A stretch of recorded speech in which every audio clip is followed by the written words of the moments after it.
From Los Angeles, I'm Eddie Garcia. He's Doug Stolhand. Thanks for joining us for another edition of the Puck Podcast. It is Sunday, August the 17th, 2025. This is the first period of a three-period podcast.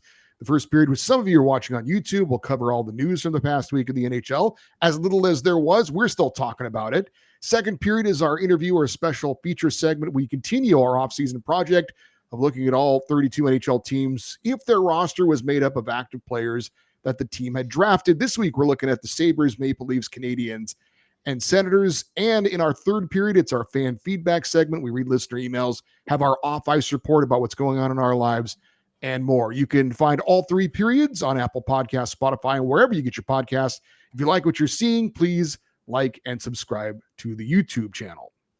This is the 20th season of the Puck Podcast. We started back on July 22nd, 2006, and have done a show every single week since then, talking about all 32 teams equally. Wherever the biggest news is, that's where we focus. We cover all the trades, signings, suspensions, lawsuits, wins, records, losses, and everything else in between. And for the big story this week, if there was one, I turn it over to my good friend and my co-host, Eddie Garcia. Thank you, Doug Stolhand. There was some pretty significant news involving the Ottawa Senators. It's something we've touched on over the past few years. We'll see. These things usually you never know until you know, right? Until you get the shovels in the ground, and even sometimes then. But the Ottawa Senators this week reached an agreement with the National Council Commission on the purchase and sale of land totaling 11 acres in the LeBreton Flats area located just west of Parliament Hill in Ottawa. This is apparently a significant step. The Senators relocating and getting a new arena built, currently playing in Canada, Ontario. It's about 15 miles from where this proposed arena is. It's more central located for downtown Ottawa, I guess. So they feel like this is a move that will be beneficial, a brand new state-of-the-art arena, all those kinds of things. Financial terms of the deal were not publicly disclosed. Senators can now continue with their zoning, design, and approvals and decontamination of the parcels of land in preparation for the construction. So they're obviously still in the very, very early stages here, but this is part of the process that teams have to go through to get new stadiums, new arenas constructed.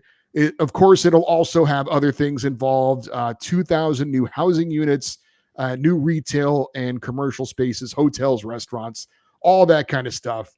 But apparently this is a positive step for the Ottawa Senators. If you feel like we've talked about this before, we probably have. There was a previous deal in place back in 2019 to redevelop this same area. That was when Eugene Melnyk was the owner of the Senators, but he had some sort of a fallout with his business partner at the time, and things never got off the ground.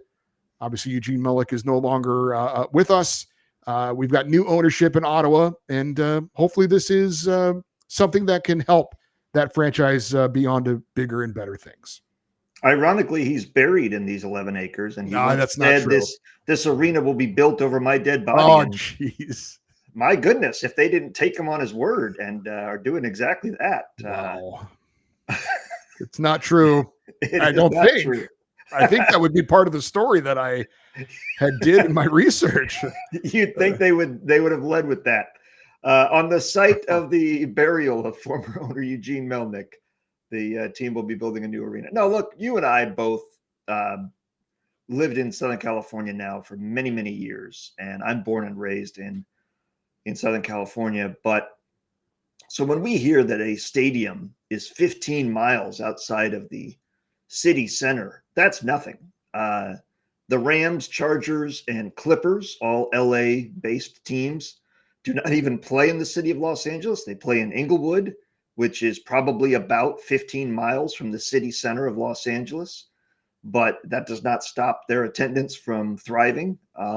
It has been, the Lakers and the Kings used to play in Inglewood as well. Certainly didn't stop anybody from going there to see them play. Now they play right downtown in the heart of it.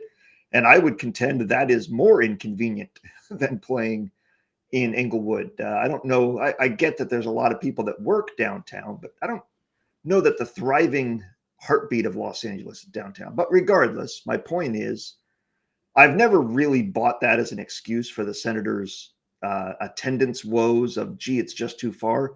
But I will also admit that I've never been to Ottawa. I don't know what that drive is like. Certainly not in the winter when conditions could be brutal. And maybe you don't feel like going out there and schlepping out there to see a game that ultimately doesn't matter and you can watch at home for free or as part of your cable package. So I get that. If they think, and they have said this for many years, that it is vital for them to be closer to the heart of Ottawa and actually in Ottawa to make it more convenient for people to attend games, if they think that'll work, I am not going to argue with them.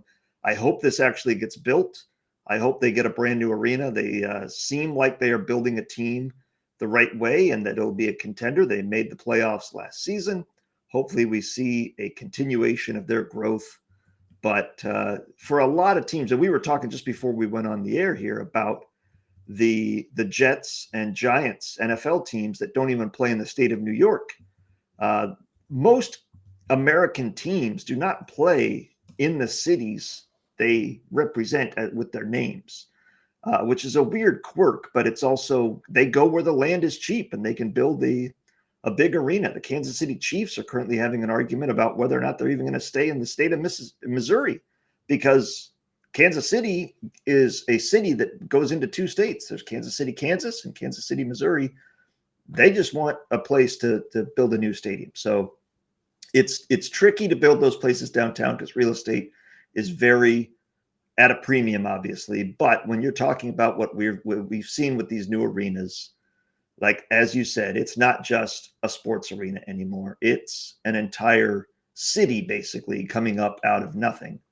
And certainly that's been the case in Inglewood with the SoFi Stadium and Intuit Dome and all the surrounding infrastructure that's going into that. I'm sure you've seen that, Eddie, the huge changes they've undergone just in the few years. The Chargers have been there since you've been going to the games. The hotel is now going up right by the lake there. So it's, for Ottawa, this seems like a great move. And with stable ownership that has procured the land, an agreement to develop the land, hopefully shovels into the dirt very soon, and we can see this built within the next 2 or 3 years. Yeah, I have no doubt that this could be something positive for that franchise. I mean, a new arena, usually that kind of thing makes it more enticing for fans to want to go out and see a game in that place. Now, assuming the prices aren't outrageous. Right. But yeah, I it's hard to imagine this isn't a positive. As far as the whole idea of this is going to be more convenient for our fans, I hope it is. But, I think owners, people that are in this for money, this is something that's going to make them more money. Ultimately, I think that if it's good for the fans as well, okay, great. Right. But they're in this for the money, for the real estate and for all that kind of stuff. So that's always going to be first. The fans come second. If it can be both, if they can, if they can help the fans and help themselves, win-win. But, I'm like you, when I hear that kind of thing, I'm skeptical because that's never the ultimate motivation for these people to do this. It's about them, increasing the franchise value, making more money, being able to charge advertisers more, things like that. So that's always going to be first, but hopefully it is something positive for the Ottawa Senators. And these things, until they really start construction on this arena, you never know about these things. And I know I kind of learned about all this when we were in college back at Fresno State, and they were trying to build a AAA baseball arena downtown. And that thing went on forever. And it had all these twists and turns and drama and politics. And this was just for a stupid AAA baseball stadium, this, and at one point it was something that was exciting. It was nice for the city to be considered, AAA baseball. It's like, that's those places, those cities are kind of, they're not the major markets, but they're kind of the second level, right? That's kind of like an AHL team, like an AHL team, right? For the most part, yes. So I just remember thinking, I don't care. I don't give a damn if they build this thing or not. I'm just tired of hearing about it. It was just such a soap opera that went on. They finally got it built, and they do have the team now there. But I just remember being amazed at how many hurdles and hoops and things that they had to jump through, and it was on and it was off and it was on, and it was off, and it was just, it became very, very tiresome. So I'm glad it's finally, at least for now, coming to an end. Apparently, for the Right. Ottawa Senators, we'll see. Like I said, until they really start building it, you never really know. Well, and to your point of this is going to be beneficial for our fans. That's the spoonful of sugar that they give to get it across the finish line with the legislature, and if they need to get it voted for public financing or anything of that nature. As you said, this is about making the Ottawa Senators ownership more money. They're obviously going to own the stadium. They're going to own the land, or at least have the properties on it. They'll be drawing from that. I'm sure this will be more desirable for national touring bands, musicians, conventions of that sort. So it'll be a destination that they then can go to, and they can make money off that. As you said, the naming rights. They'll build more suites and VIP access areas in there. It's all just to make more money. And as you said, if a few fans say, wow, it's more convenient to get to the game, then great. They'll put those people front and center in the ads, and then they'll count their money. But ultimately, the Senators, there's been talk in our 20 years about them relocating, right? This is a team that may not be able to stay in Ottawa. So this is a positive thing that they are getting a permanent home, or at least one for the next 20 years. It's amazing how quickly these new arenas become outdated, and they say, we need a new arena. This place is a dump. I mean, literally, since we've been doing the show, I would imagine the majority of the NHL franchises have gotten a new arena.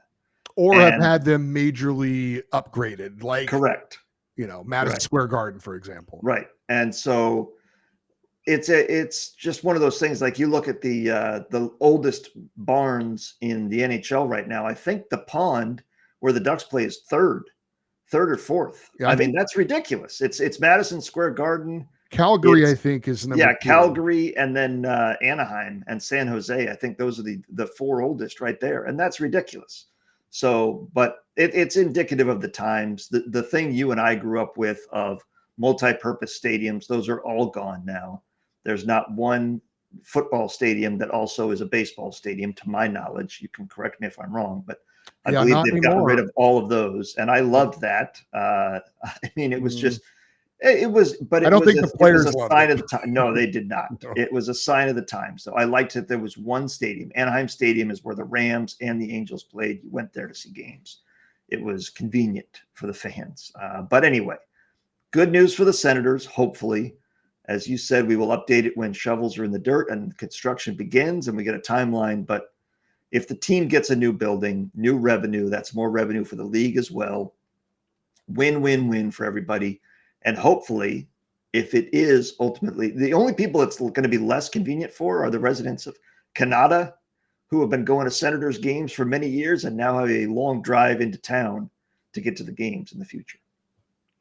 Well, you mentioned the naming rights, and that's certainly something that has become a big reality in sports.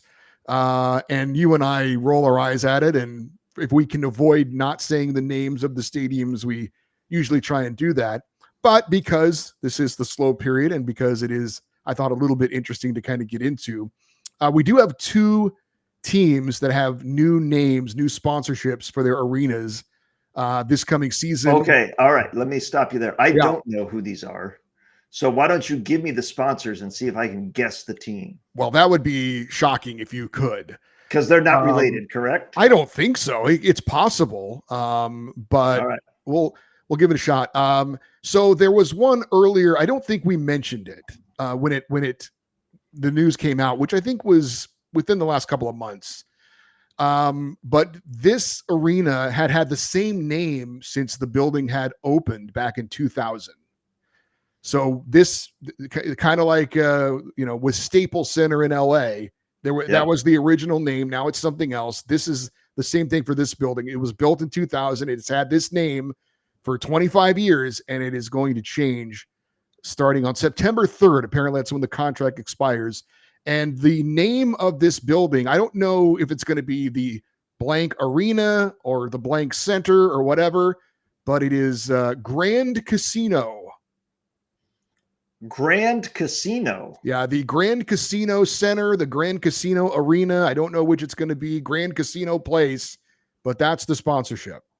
All right. And you said it was built in 2000. So that's a little bit of a hint, a building that is somewhat. I'm going to say the St. Louis Blues. No, that would be incorrect. We used to know it as the XL Energy Center. Ah, Minnesota. No more. It will be the Grand Casino, whatever, Center. Well, Arena, I have whatever. been to the Grand Casino Arena. You've been to the XL Energy Center, but you have not been to Yeah, the I've been Grand to the Casino Wild Arena. place. I It's went to not the bad. Wild Barn. All right. What is the next one? Well, the other one was announced this week, so I don't know if you saw the news or not. I have been to this arena to see not one, but two games. It was in the same week. And the new name for this team's arena is the Benchmark International Arena.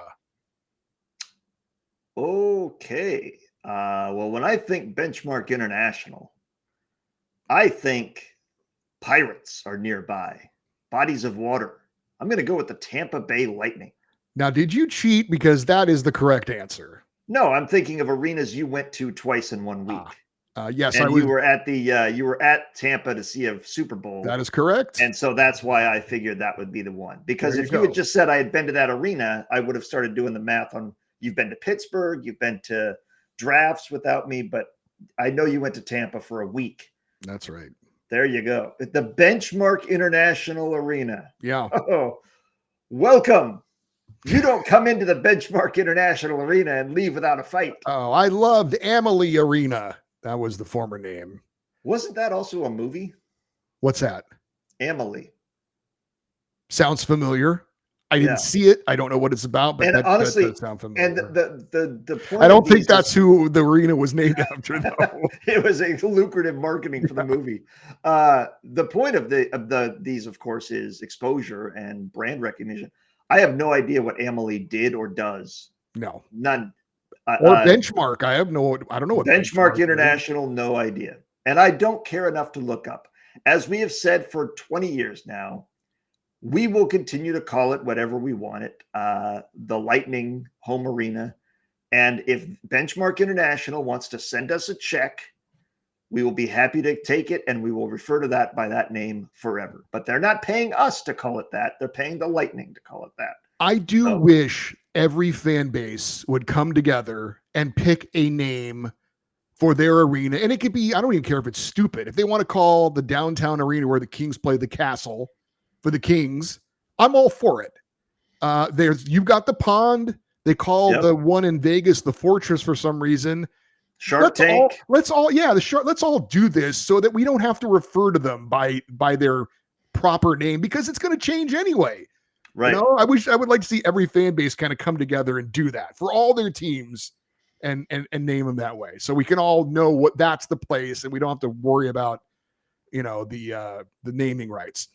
Some of them are easier than others. I mean, the Pond works for the Ducks. The Castle works for the Kings. What do you call a Wild arena? What do you call a place for the Stars? I'm sure people could come up with something. The Galaxy? Sure. Galaxy for the Stars? There's got to be better than whatever it is now. American Airlines Center. The Blues. What do you call them? The Blues? The Jazz Club? The stage, the concert. I don't know. Come on, we can come up with something, but something. The tar pit for the Predators. So we mentioned earlier Madison Square Garden. That is the only NHL arena that does not have some sort of sponsorship on the name. So they're still the last. And that would be the most premium cost. Yeah. I mean, that would be the arena in New York City would get the biggest bang for their buck because look, for whatever reason they pay these fees. I don't get it personally.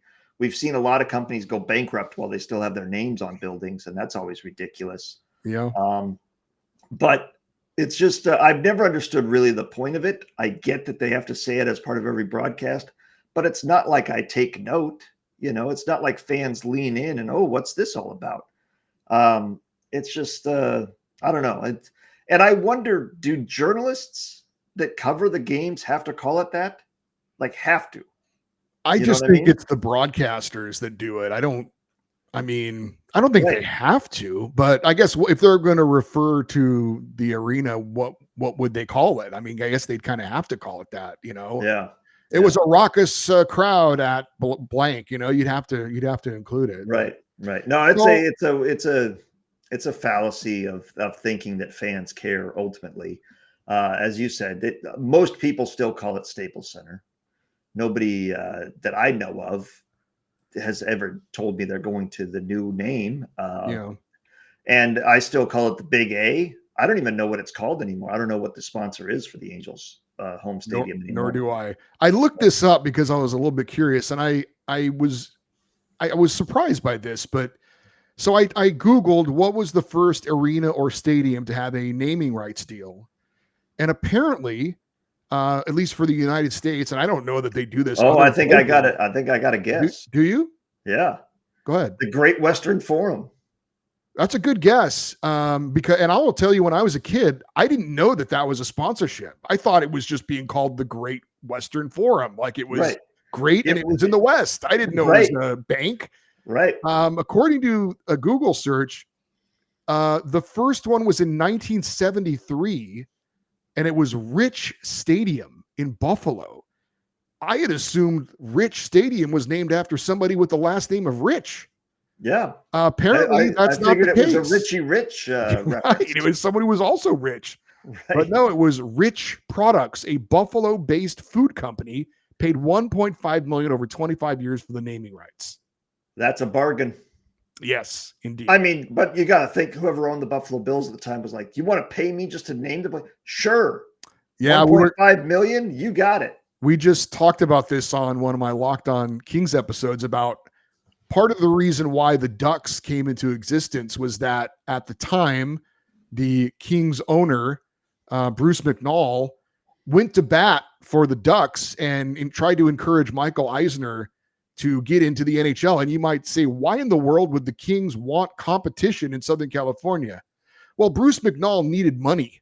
He was in a bad way, and the Ducks paid the Kings $25 million to be able to, just the Kings, not the NHL, right? To be able to move on their exactly. Market. And of course, Bruce McNall went to prison for fraud and all kinds of stuff. So he needed the money. That's why he did that. But there was also a little footnote here that technically Wrigley Field was the first stadium to have naming rights, but that was actually named after the owners. His name was Wrigley. Right. So he also named the gum. After the gum, as well. So there you go. A little, if you wanted it or not. And remember, there was a West Coast Wrigley Field. Yes, there was. Where they played their spring training ball for many years on Catalina Island. Long since gone. Which is very odd that they would do that. But anyway, some more ownership of team news. I did see that an NHL owner is also getting into the NBA business. Tom Dundon, the owner of the Carolina Hurricanes, apparently also purchasing the Portland Trail Blazers. So you've made it when you don't own just one professional team, you own two. So very interesting that he's doing that. We do know, like, there is the guy who owns the Knicks also owns the Rangers. The Pagula family own the Sabres and the and the Bills. Yeah. So Dolan is his name. James Dolan, James Dolan, and both teams wish he would sell because they hate both the fan bases most likely. Wish they would sell. So there must be others. There must be others that own multiple. Well, I think the same. Is it Kroenke that owns the Rams also owns I think he owns the Avalanche and the Nuggets as well. Yeah, I think, but I think it's a little there used to be rules about this, right? There used to be rules about owning multiple teams in the same market or something. Same market. That's the reason. Yeah, but they're not in the same market, which is why Dundon is not buying the Charlotte. Are they the Hornets now? Are they the Bobcats? No, they're the Hornets. They switched back. Yeah, speaking of changing names, it's why I'm guessing. I mean, obviously they have to be for sale too. You can't just say I'd like to buy your team. Yeah, I know Portland has been brought up on occasion about being an NHL location, and I don't know what Tom Dundon's I don't know if he's from that area. I didn't look into the research of this. I mean, I don't know if it's possible that he could maybe use this to try and move the team. I have no idea. I'm really, I'm just totally spitballing here, but very interesting that he is. Well, it's obviously going to make him a ton of money. I mean, to own since two Bruce professional McDonald, te's yeah. is crazy. That's Yeah. crazy. What does he do for a living? What is his business? I mean, I don't know. I'll look real quick, but Yeah, I mean, look that up because aren't they all in real estate? Isn't that kind of all of the things they do? Remember, I mean, he poured a ton of money into like the failed UFL, didn't he? The football league. Yeah. So he's got money to burn apparently, which is he did. good for him. Yeah. The Trailblazers, though, I mean, other than Bruce McNall, who was involved in illegal activity and went to jail, none of these guys and gals that own teams are going broke. This is a huge moneymaker. The value just keeps going up every year. So you see the profits that each team is making. So he may just want to double his investment basically and double his profits long term. Who knows? So he was born in Texas, or excuse me, he was born in New York, raised in Texas. So there is no connection to either of the locations of the teams that he now owns. Real estate, financial services, businessman listed as his occupations. So, and also obviously sports owner. So, yeah, no, it's he's not broke. So no reason for them not to spend to the cap. He's also the chairman of pickleball.com. Pickleball is a growing sport, my friend. I've heard. So yeah, there's a lot of things that I just have accepted that I'm not ever going to be a fan of or understand, and they're popular, and I'm just like, that's okay. I'll miss that boat, and I'll stay here where I am. Don't like the rigors of tennis, but you want a bigger challenge than ping pong? Then you want pickleball. Ever wish you could stand on the ping pong table? It's pretty much. Yeah, it's pretty much true. Yeah. There's some news on a guy who I'm a little surprised isn't coaching in the NHL. But I saw that Gerard Gallant has signed on to be the new head coach of the Shanghai Dragons.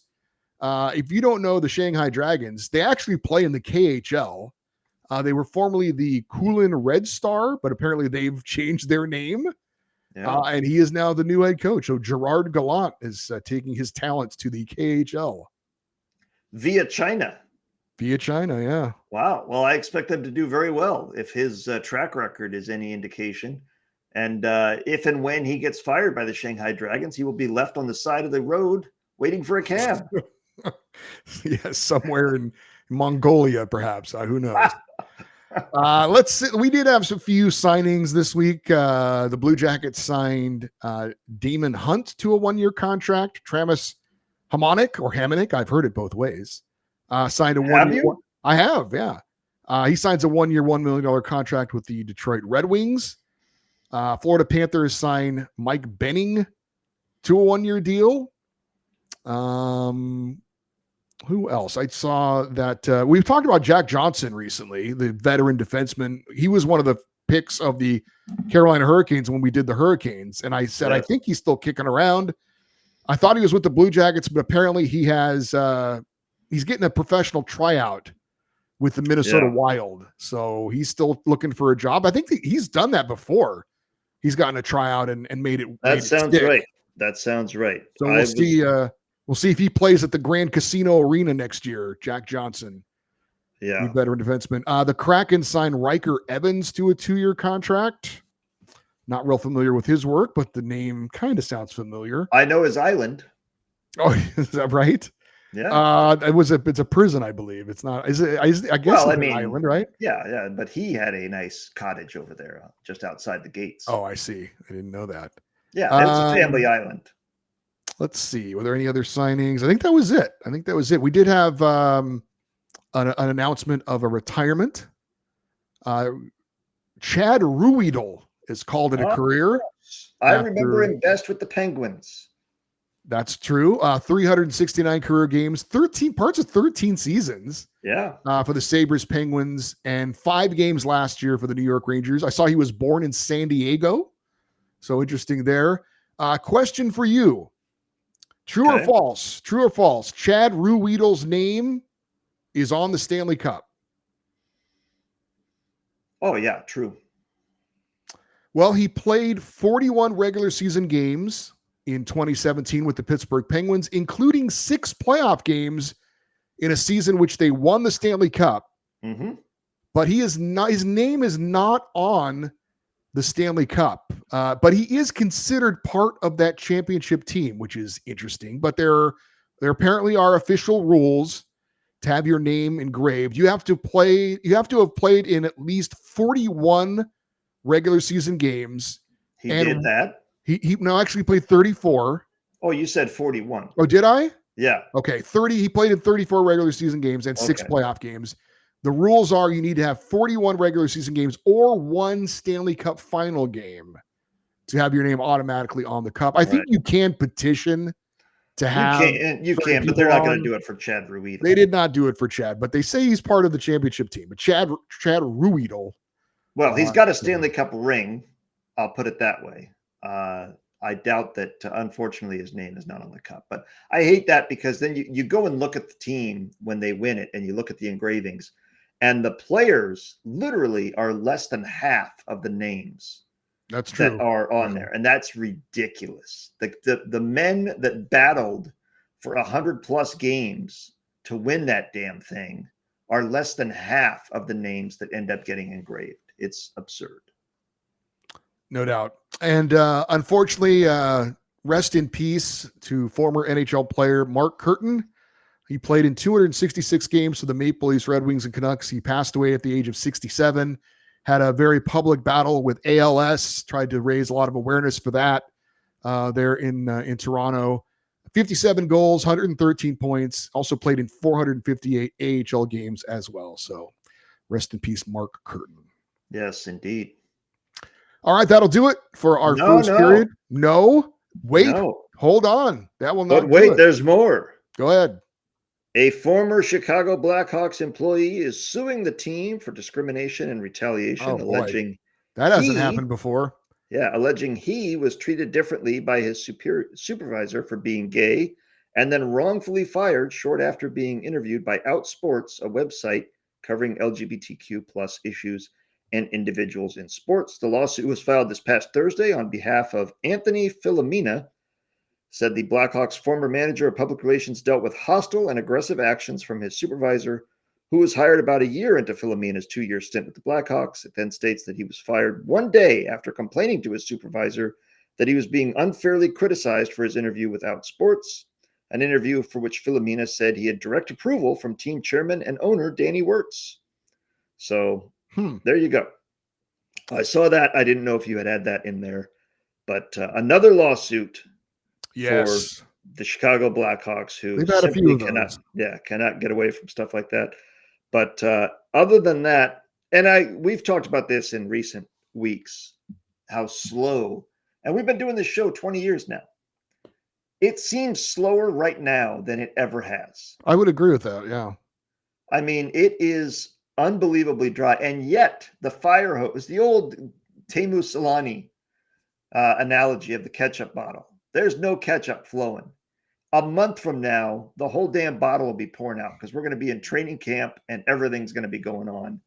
And news is going to be coming from all 32 teams. So the end is in sight, but we still have, because literally I think we're 50 days away from the start of the NHL season. So it's going to go by fast. And but a lot has to happen between now and then. And right now it's just an absolute dearth of coverage and information, and hopefully that'll end here in the next few weeks. All right, that will now do it for our first period of our YouTube show. If you enjoyed what you were seeing and hearing, the remaining 2 periods of our podcast are coming up. If you want to check that out, search the Puck Podcast on Apple Podcasts, Spotify, and wherever you get your podcast. If you are listening to the podcast already, the second and third periods are coming right up. If you're watching on YouTube, I'm Eddie Garcia. He's Doug Stolhand. We'll talk to you next time with another edition of the Puck Podcast.